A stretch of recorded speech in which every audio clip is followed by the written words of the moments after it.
So welcome everyone to Jazz webinar. My name is David Bang, Executive Vice President, Pharma and Healthcare at Jazz Worldwide. And I'll be the host and the moderator for our discussions today. And today's title is The Coming Era of Pharma and Healthcare Logistics, with the subtitle, What Will Stay and What Will Disappear in the Coming Years. So before I bring up our panelists to the screen, we like to do a polling question. So let's do a little bit of a quick polling, and in the meantime, the poll question will pop up. And you see those simple questions: which supply chain disruption has the loudest voice in your organization at this point? It is multiple questions, but please go ahead and share your thoughts. Either, I know many of you, more than 100 of you who registered and are from the manufacturing side for pharma and healthcare, you're the distributors, or you're the logistics company, or the packaging company, or technology company. I know of various backgrounds. I'd love to see what is the loudest voice in terms of supply chain disruption in your organization.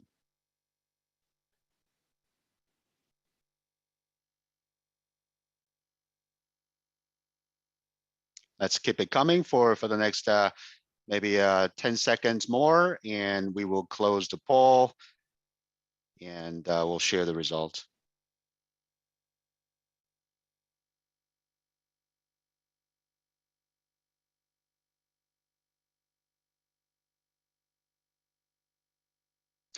All right, so let's take a look at the results. What came about from this audience group? Which supply chain disruption has the loudest voice?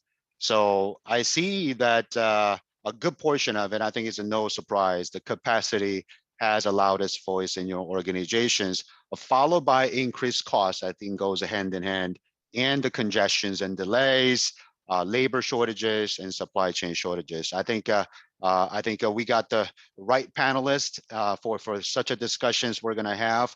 So I'm happy to move on to our panel discussion.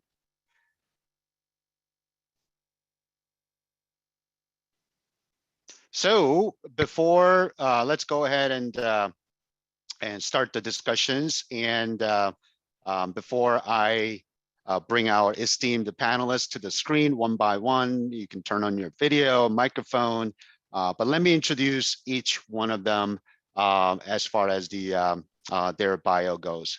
So I'm going to go ahead, and I think Graham, you can turn on your video and microphone as well. Thank you very much. All right. So I'll start with you, David. So David Kamiati, he's a director of logistics transformation at Merck & Co., also known as Merck Sharp & Dome outside of the US and Canada, right, David? And so David is the supply chain logistics professional with close to 20 years plus experiences in pharmaceutical and medical devices industry, specializing in a cost reduction and a process improvement opportunity. In his current role as a director of a logistics transformation for Merck, he sits within the supply chain deliver strategy group.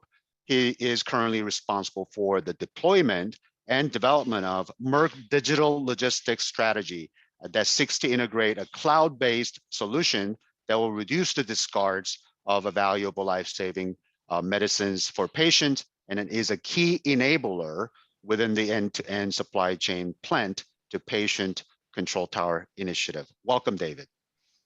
Thank you, David. Happy to be here. Absolutely, happy to have you. And then now moving on to Ben Venderplas. He is a director of engineering and research and development at Sonoco Thermosafe. So Ben has joined the Sonoco Thermosafe back in 2005, has held various roles within that organization, the business including engineering, marketing, and product development position or product management position. During his career, he has led the development and implementation of numerous innovative solutions, mitigating the risk, protecting high-value temperature-sensitive products throughout the global supply chain. And Ben holds a Bachelor of Science degree in packaging from Michigan State University, a master's degree in engineering and management from Northwestern University, and he retains a lifetime certified packaging professional, CPP, designation from the Institute of a Packaging Professional. Welcome, Ben. Thank you. Good morning. Good morning. Now, last but not least, Graham Robinson. He is currently Executive Vice President, Operations and Product globally at Jazz. He has 40 plus years of experiences in logistics industry, and he joined back in 1977, DB Schenker in the UK. He moved to the USA in 1987 with the same company, but he joined the Jazz 1995 as a branch manager in LAX, and then he became the VP of an air freight 1998 for Jazz USA, and then he became the Chief Operating Officer for the Jazz at USA organization in 2005. And since 2007, Graham has been the global EVP product and operations for Jazz Worldwide. Besides his position, he also serves as a management advisory board at Jazz. He oversees our risk and liability and insurance program at Jazz, and also managing the agents relationship. And then also he is a director of our Jazz MVOCC line, which is, we call it Blue World line in Hong Kong. Welcome, Graham. Thank you. Good morning. Good morning.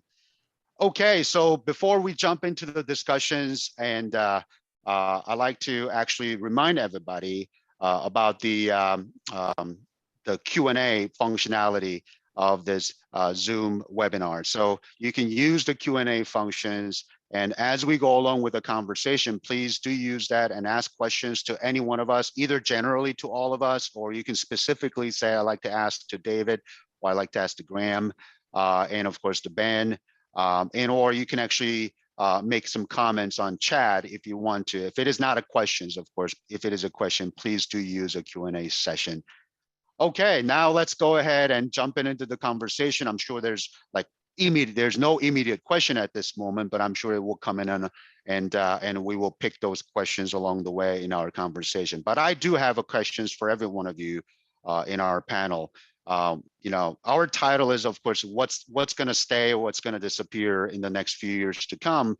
So in your own organizations, tell us and share with us what drastically increased or what drastically decreased, you know, in terms of policy or technologies or practices or even human behavior. So let's start with that, a bit of a general question, but definitely during the COVID, a lot of things happen, a lot of things, you know, sort of are starting to diminish or disappear much more stronger. But I'd love to hear from you individually perspective. So David, maybe start with you first. At Merck and within your organization, what is increasing and what is decreasing?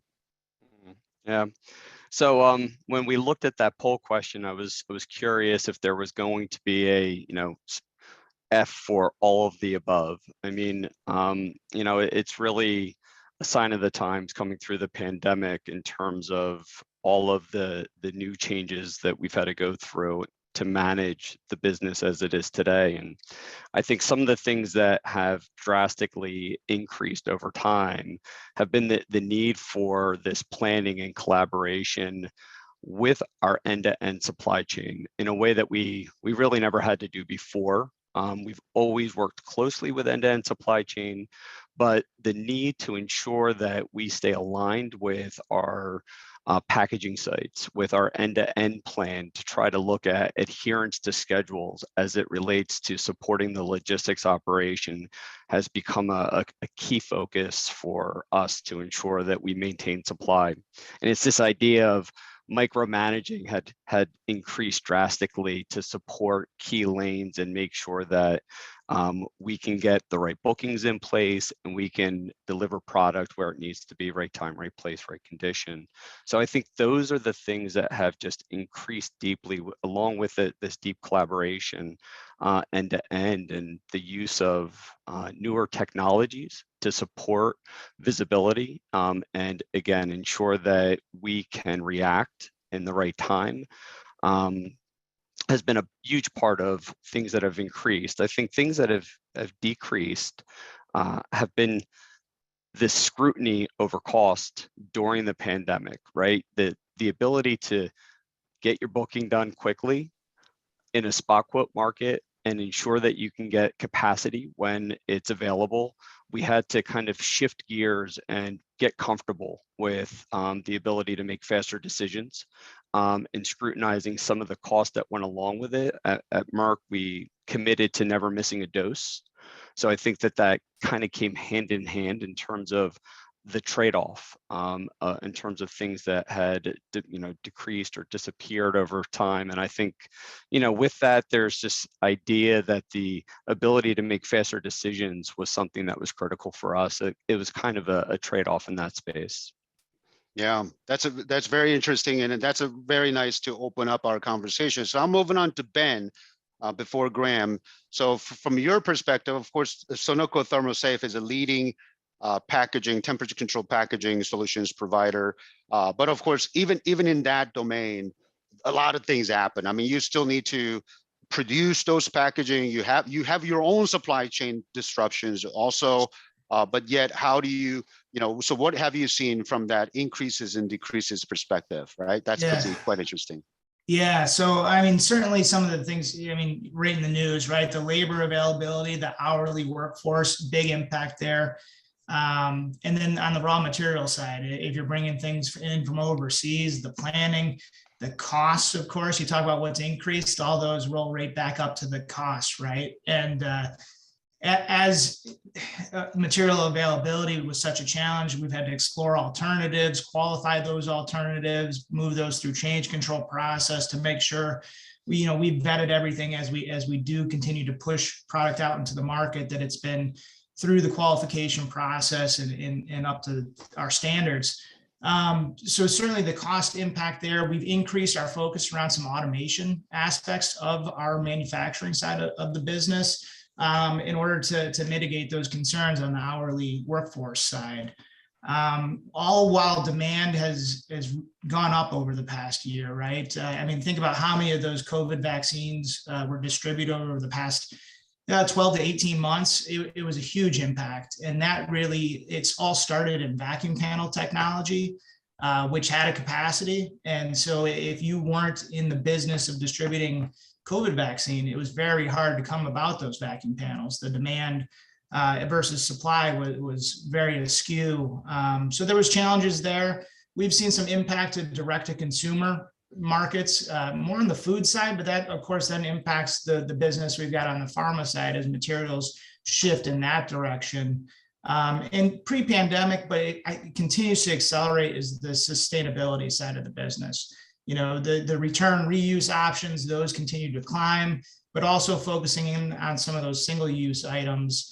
It continues to be a growing focus of all the pharma companies that we work with, is how do we check that sustainability box and do that with the packaging solutions. That's interesting. Ben, when you mentioned about the direct to consumer from the food perspective, is that because of the increases of people at home and a lot more demand, so to speak, for ordering the food and all this? That's it. Exactly. Okay. Exactly. Right. Whether it's frozen pizzas or the delivered grocery, it all impacts, and there's a big swing in that direction, of course. Okay. Interesting. Same questions to you, Graham. How would you describe it from a Jazz organization point of view?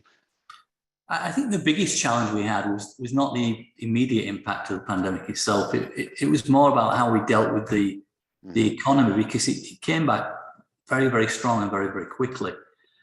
We realized that our own people had to have a much bigger stake in how they ran their daily work life, whether that was remotely in the office or a hybrid of the two. The technology issues challenged us in many ways, but not so much the Zoom and Teams meetings. I think everybody handled that relatively easily and relatively quickly. But it's this labor issue that my two colleagues on the panel here mentioned, because we had to balance the needs between the white collar work and the blue collar work in the warehouses. That was a balancing act. What became apparent to us was the physical handling of the cargo is where we started to see the biggest problems and difficulties. And as already been alluded to, the congested terminals and airports show that we weren't alone. I think many people face that really, really big problem. Solving it meant we had to break down the departmental silos and communicate much more effectively and frequently, not only internally, but certainly with the clients and carriers. But the fact we had problems, I mean, we had some of our warehouses around the world were hit by COVID. And the only way we were able to address that, aside from some strict health and safety protocols, was to constantly employ more warehouse staff than we really needed.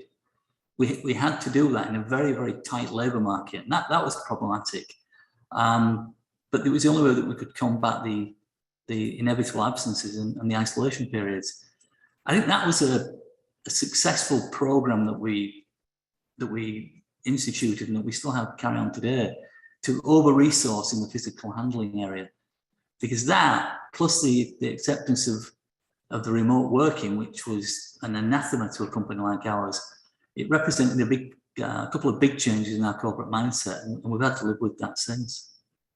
You know, but just by hearing all three of you, there is some common denominators, and I'm sure our audience are already caught some of those points. I know we talked about the labor supply, things that we already know, but at the same time, I think, David, you're the one who also mentioned that almost like a micromanagement. I mean, when you say micromanagement, you mean the accuracy of the data, you know, the punctuality of a services. If it cannot be done, it cannot be done, but how accurate that is, and the information flow, and then the trust between the partners become much more important than just simply a pricing, or like you said, it's not necessarily, of course, that doesn't mean the pricing is not important, but, you know, again, that whole, the tightness of the relationship end-to-end point of view is a quite important. It became a much more important during this period of time. I think there's that whole kind of common denominator from all three of you. So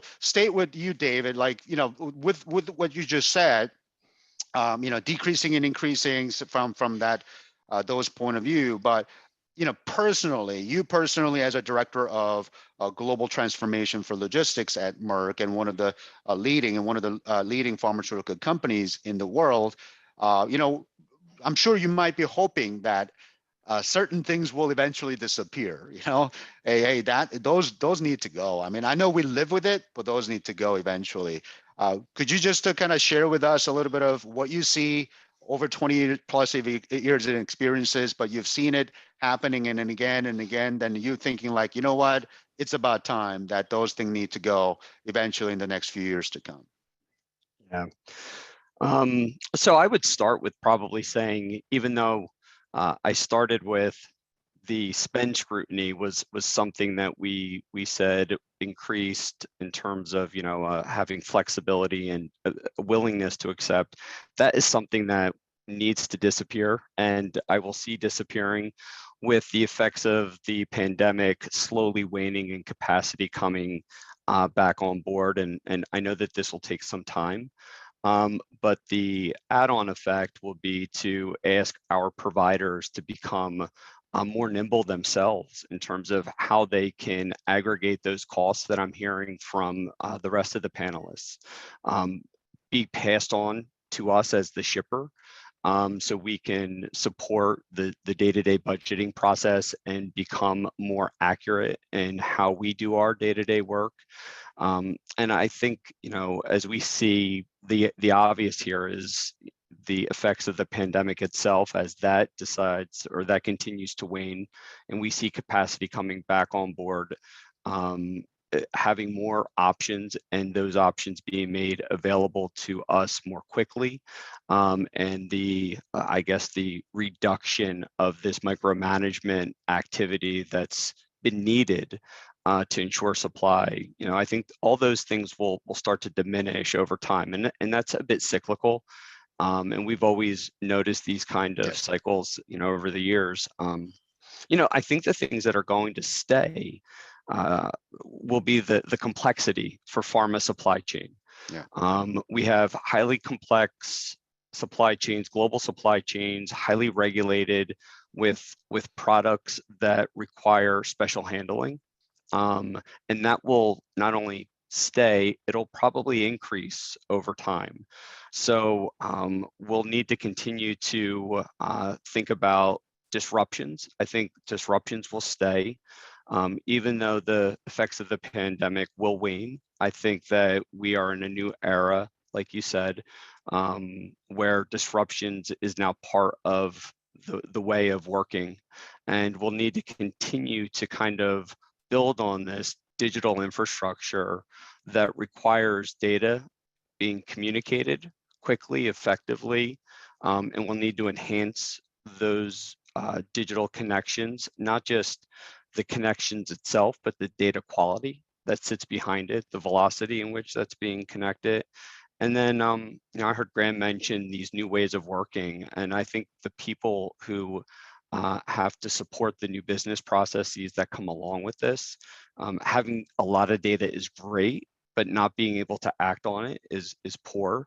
So I think that is going to stay. I think I guess this new digital infrastructure that everyone has leaned on so much over the last couple of years in particular is something that is going to stay and continue to be built on, through the coming years. Yeah, well said, David. Does any one of our panelists want to add on a little bit on what David said before? I already see one question popped up on our Q&A. I think that's kind of also kind of coming into our next sort of a discussions with you, Ben. But does anyone have any additional comment that what David made? I mean, it was quite interesting to hear, of course, the sort of a cycle, kind of up and down, sort of a comes and goes and comes and goes. But ultimately you kind of led to the conclusion, or the last comment about the kind of digital infrastructure, right? I mean, that's it's not necessarily just the one organization, but it's a sort of everybody who's in the pharma healthcare supply chain industry that we need to embrace, and we need to actually jump on for that, building that infrastructure. I know we're going to talk more about that a little bit later, but I think that's quite interesting and something that we need to think about from in the coming era of a pharma healthcare logistics. So then kind of combining what I see from a Q&A for first questions, and then to you, Ben. So Sonoco perspective, of course, it's a temperature control packaging leader, and then of course you also specifically as a research and development and engineering director, you got to kind of draw the pictures for the future, the roles of your company, like Sonoco, in the coming years to come. And then here the question also was, the virtual or data-driven, qualification process, so that the the disruptive supply chain or whatever could be simulated. And so therefore it could be cost-effective way to introduce new solutions, new product, new quality, a qualification for the trade lane, et cetera, without going through the physical thing. And I think that's where the sometimes digital twins concept comes, right? Or the digital infrastructure. The more information you have, basically, you can simulate a lot of things to save money and save costs. So, but with that in mind, that was actually one of the questions that came up on the Q&A. But with that in mind, what are you thinking from a Sonoco perspective? How do you draw, the picture for the future, the roles of Sonoco or packaging company? Sure. So, I think it's always going to start with the box, right? The qualified packaging system that's been well vetted, and it's going to mitigate the risk as you move temperature sensitive product through the supply chain. But, how do we go beyond that box? And ultimately, how do we make the jobs easier for our customers, the pharma companies, and add value on top of that box? And so I think directly where you're going there, David, I think a big piece that we see is the data services side, whether it's real time or near real time temperature tracking. There's, of course, other elements that can go along with the temperature. You've got your GPS location. There's so much data that comes in with those shipments that allows you to troubleshoot when problems do occur. You can really start to pinpoint where that's occurring, who is moving the box when. And it really helps with those, corrective actions and working through that process there. But not only that, it also helps you identify where you've got opportunities to improve. Where's a certain lane that you've been moving product consistently? And if you're collecting exterior temperatures as well as interior temperatures, you can get a strong feel for the solution that you're using. Is it over-engineered for the lane that you're shipping it in? Do you have opportunity to remove some cost from that, some complexity and institute a new solution that's going to make it more efficient for everyone involved in the process. Kind of going beyond data, again, on the make it easier theme, it's precondition shippers. So usually that's easiest to do on the reusable, and it's been done for quite a while on the bulk side, but also doing that on the parcel side as well. We've seen a big increase in that over the course of the pandemic. It just, traditional way of doing it, shipping in materials that didn't have to be frozen. They might have to sit there for a month. You've got the labor touch on the way in, to condition, on the way out, to pack the boxes, versus the box arrives that morning, you open the lid, take out the top bottle, you put in your product, and out it goes again. So it is truly a just-in-time service, but creating those portals where those orders can be entered a few days in advance, and then you get what you have forecasted for, as the day comes. And then I mentioned it earlier, but the sustainability side, that's just going to continue to be increasingly important for all companies involved.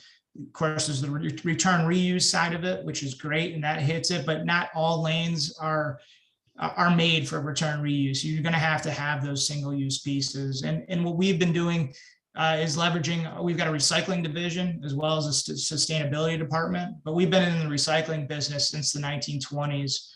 Somewhere around 3 million tons of material we collect each year.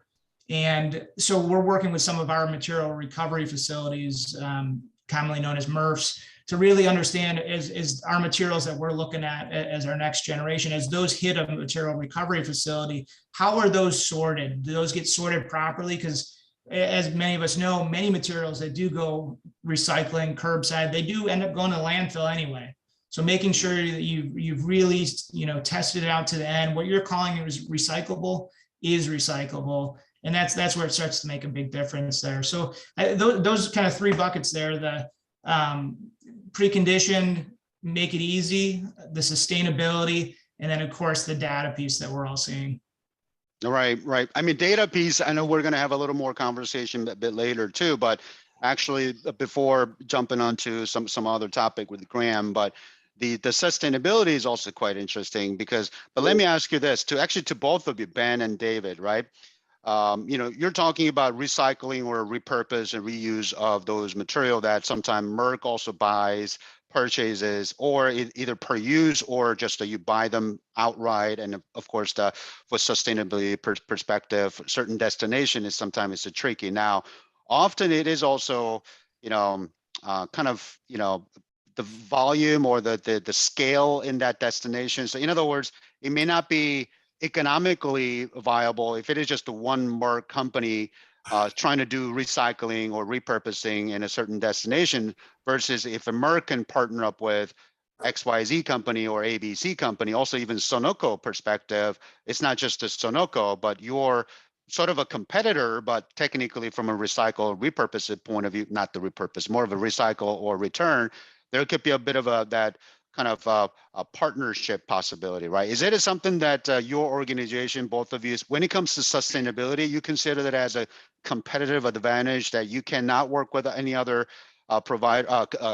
competitor, or in that case, is like staying with that packaging discussion that Ben mentioned? Is it something that you're open, or organizationally sustainability is that you're open to work with any other company? Just a general statement, not a specific one. But David. Yeah.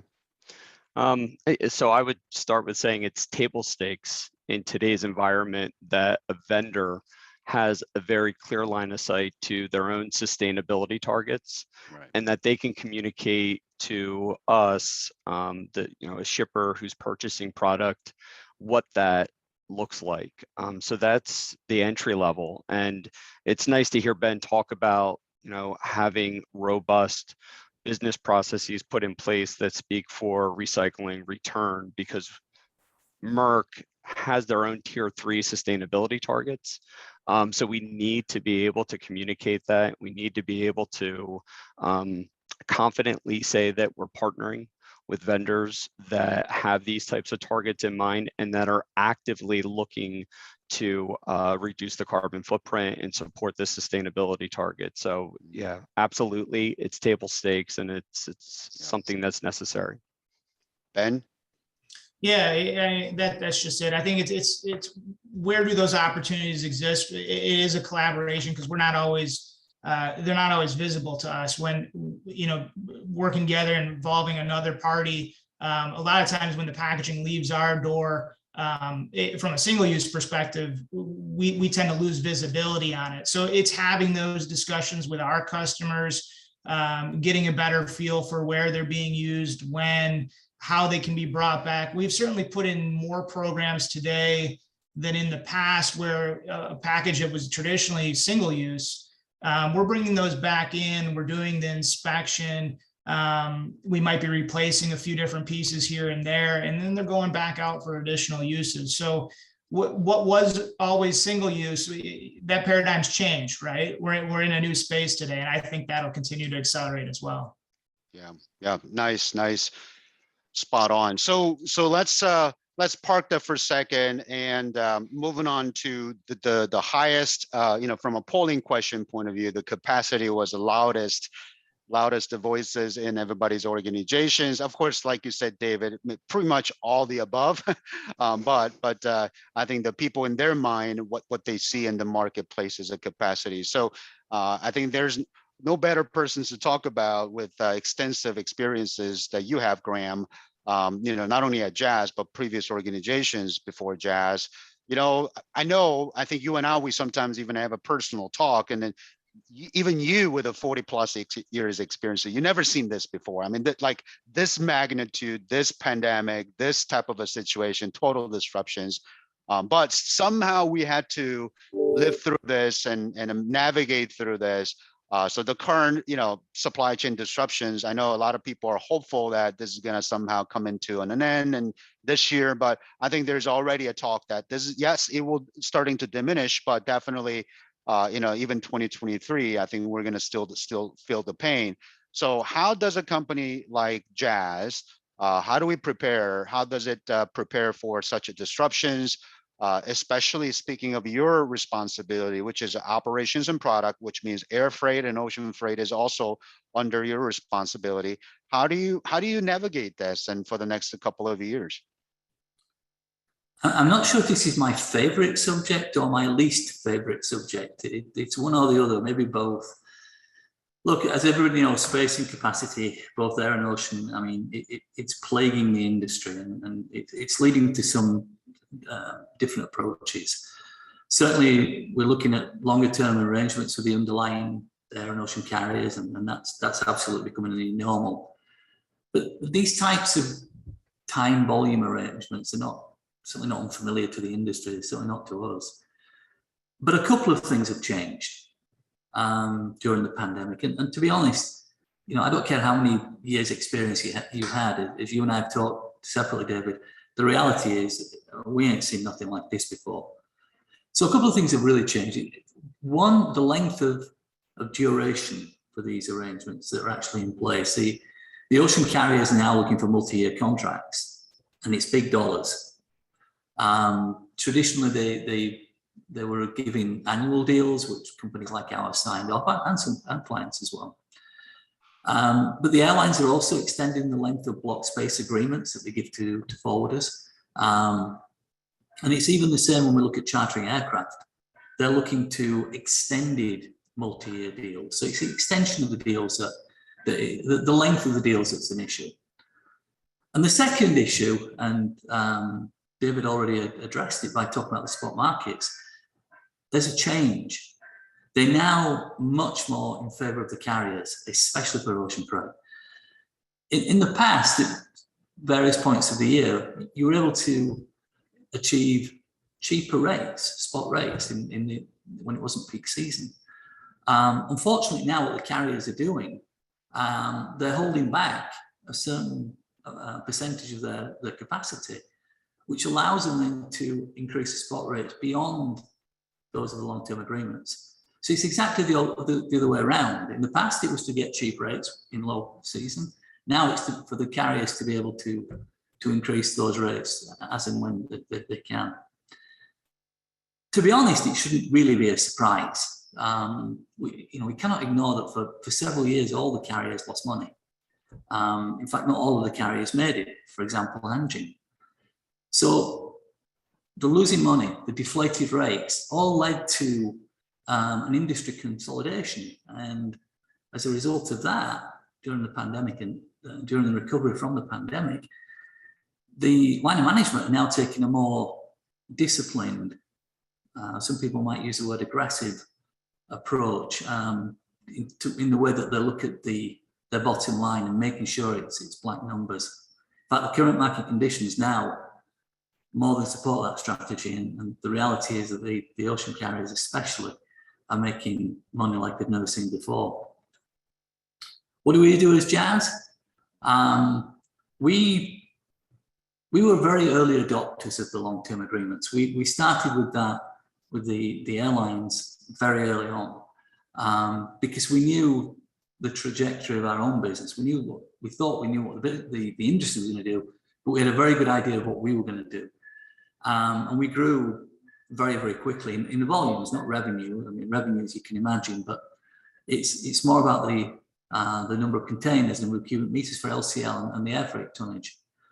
We had to forecast that very accurately to understand what was likely to happen before we created an even bigger problem for ourselves. And that strategy of forecasting out ahead has served us very well.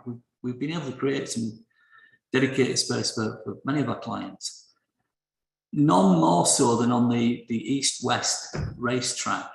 That has been particularly a focus for us, using our own flight operations network. And now we have a network of flights that we use and that supports us from many parts of Europe, the Americas and Asia.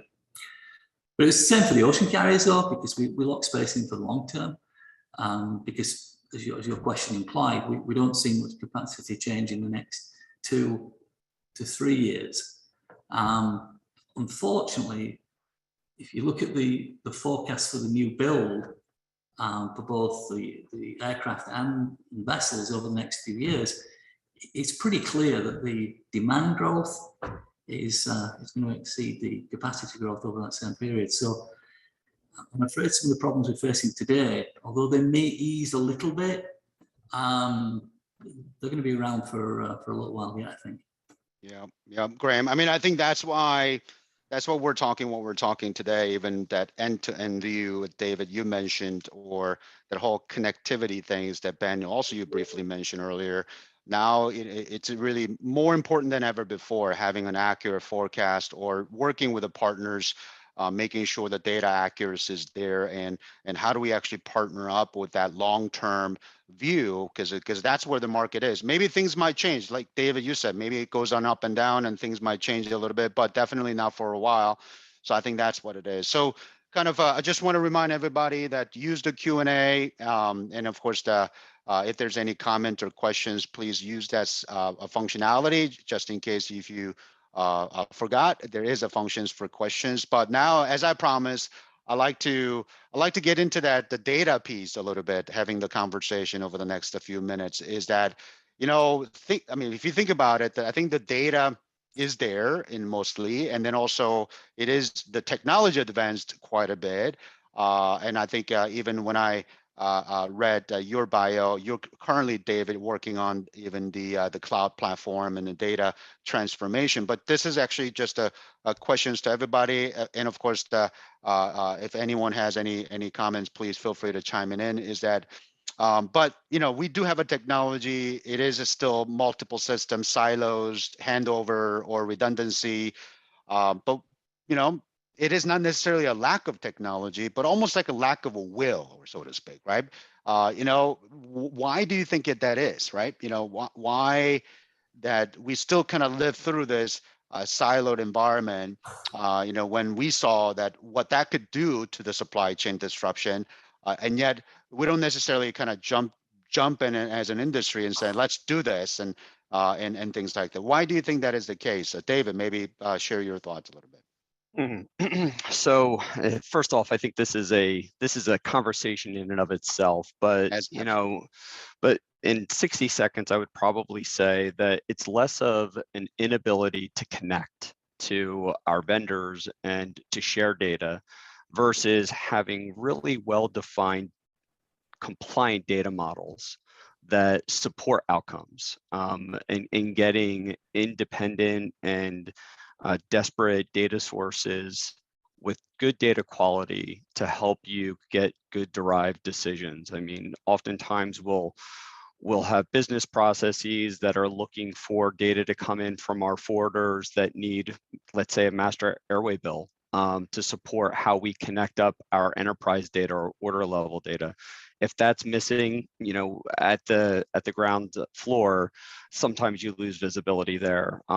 Sometimes it's a matter of the manual processes that support how data is being ingested. Sometimes it's master data challenges.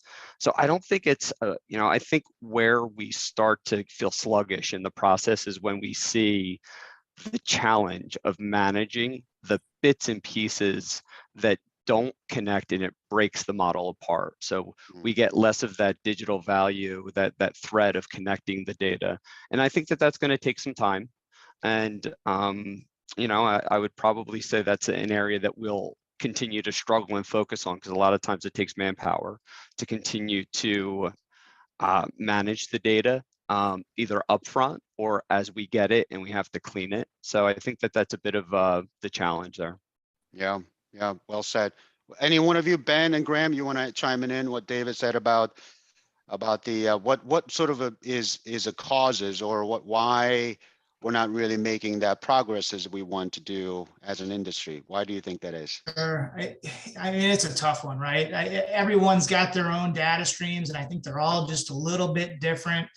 And it's trying to marry those all up and have the trust in the data. David mentioned data quality. I mean, that's a big piece there, but it's the security, I think, side of it. Who sees it? Who doesn't? Who owns it? There's so many questions out there that everyone alignment just isn't there today. And I think it's going to take that alignment across the industry, or a big part of the industry, to really push it forward. We had taken on a project we've currently put on the shelf, but with IBM, with a blockchain project, to create that transparency and traceability and as an open platform. I still think that's the right technology. I think it has a lot of value there. You can allow who you want into what and keep the door closed for others.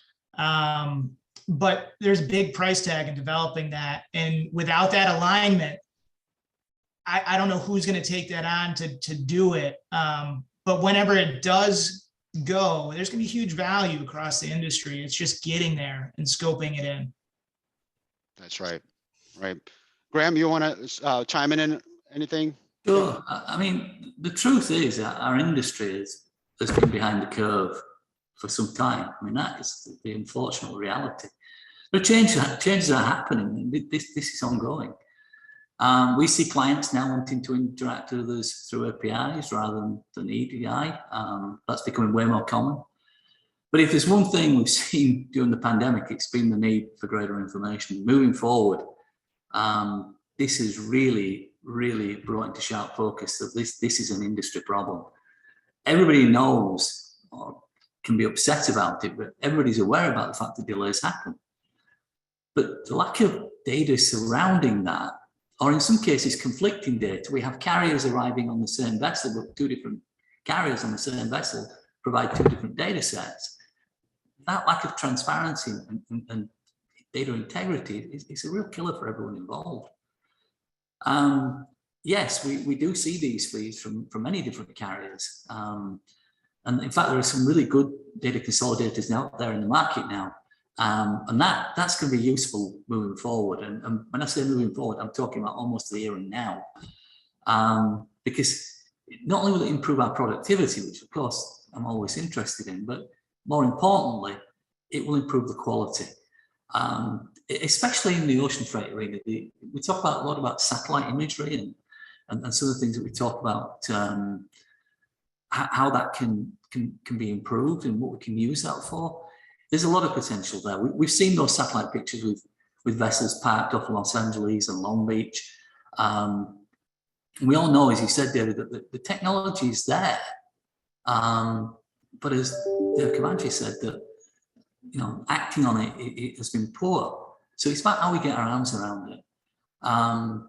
some of the things from the data consolidators are predictive analysis in terms of delivery dates, not just of the arrival at the port of Long Beach and Los Angeles, but also for the rail going into Chicago. To be able to give predictive analytics just based on historical algorithms is going to be massively important. They have a better idea now, in some cases, about when a cargo is going to get unloaded in terms of average accuracy than the carriers themselves and even the terminals themselves. So there's a lot of things that can be done. I think internally, to give you an idea of the way that we're looking at it now in terms of how our view is changing in this regard, we're fond of talking about a data lake rather than a data warehouse. It's about this aggregation of all the information that's out there. It is a massive project, and I think everybody's right when they talk about alignment, and Ben said it very, very correctly. But that time is becoming now, not the future. And from a third-party logistics provider, the guys who do that the best, those are the ones who will thrive rather than struggle. Yeah, well said. And then what a nice way to wrap this up, because I think I promised to all of you, right? 45 minutes is a too short. Like, you know, we were like, is it a good enough of time? I mean, I think it looks long, but as I said, I mean, that 45 minutes just gone like this so quickly. So I think we just got a few more minutes just to wrap this up a little bit. Again, it was about, you know, what's coming ahead or what's disappearing, and I think there was a key words that all of you mentioned, not only from a transparency, agility, nimbleness, end-to-end view, definitely the sustainability topic, labor, or the communications, or even data lakes and data flow. You know, from an quality and accuracy aspects of it, or data governance, and even I think that this is David, your favorite statement is that it is not about the data, it's about what do you do with the data, the action part of it, right? We all talk about this. I think that's all kind of coming along and becoming, and I think Graham, as you said, it is not about the future, it's about now. You know, I think the time is now, and I think and I appreciate that. So just to wrap this up, and you know, each one of you maybe just as a closure, based on our conversations today, anything that you want to just add before we finish our today's fantastic discussion. So maybe this time I'm going to go the other way. It's Graham, you kind of wrap this up from your perspective, and Ben and David, and I'll close the session accordingly. Yeah, I think the word nimble and collaboration, those two words alone mean a lot to me. Certainly from our side, we know that we have to react and try and handle some of the needs for our clients. I am acutely aware that cost is a big issue and a real big thorn in everybody's side in terms of budget. And when we see some of these rates that are flying around for 40-foot containers, it's almost embarrassing to have to offer them. But what I would really think is important is that that collaboration is the way that the shipper side works together with the third-party logistics provider and the steamship lines especially, to try and understand what is really needed and work for a long-term agreement. It may not be in a particularly attractive pricing at the beginning, but the way things are going, it seems to me that would be a very sensible approach to take the medicine now, and as we move along, hopefully be proved right. 2 or 3 years before things start to get much better. Yeah, points well taken. Thank you, Graham. Ben, your final thoughts. Yeah, so from pre-COVID to today, you know, certainly a world of challenges have come through. We're still dealing with those, and we'll deal with those for at least a few years to come. But I think, you know, in the end, it's challenged all of our businesses, and we've all reacted to those challenges. We've got solutions in place, probably not final solutions, but we'll continue to move the needle. I think we'll all come out better on the other side with new technologies and systems in place to set us up for success as we go forward. Excellent. Well said. David? You know, just to echo what I heard from Graham and Ben, I mean, I think it's about the collaboration and ensuring that we continue to mutually invest in the technologies that are going to support visibility, support quicker decision making, that we're all on the same journey, to use that word, to get this information flowing the way we think it should flow. So I would say we continue to build on that, and we have to, think about the cost aspect, really lean into where the value proposition sits within our own organizations, and continue to kind of get all the value out of the investments that we're putting in on, the digital side, and ask that each partner can pass that along on their own kind of infrastructure build, design, and collaboratively work to improve the space. Well said, David. Once again, I do appreciate all of you, David, Ben, and Graham, for today's fantastic sessions. And I know we can go on and on and on, but of course the life is not like that. We got to cut it here. But I have an open invitations to all of you to come on. Maybe towards the end of the year, early next year, we can talk about this a little bit. What happened? My prediction was wrong, David, or this was true, and or this is actually how far we've gone. And I have so many questions for each one of you. I'm sure our audience does. But I think today is a today. That was a fantastic conversation. I'd like to thank all of you, and have a wonderful day. And now I have just a couple of comments. So feel free to turn off your video, and we'll finish it up. But I'll see you next time. Yeah. So for every one of you, thanks for joining for today's webinar. And again, we always say, identify your key takeaways, right? I think there's a jams of a great comment that David and Ben and Graham share with us. So please identify your own key takeaway. Be an active advocate, right? This doesn't happen just with one organization. This needs to happen with multiple organizations, and becoming an active advocate, and share your stories, spread the good news and good messages within the network. So with that, I'd like to thank once again our panelists, and also thank you for attending this webinar. And please do take a few minutes to respond to our survey to make this event better. And then with that, I will see you next time. Thank you very much. Have a great day, everyone. Take care.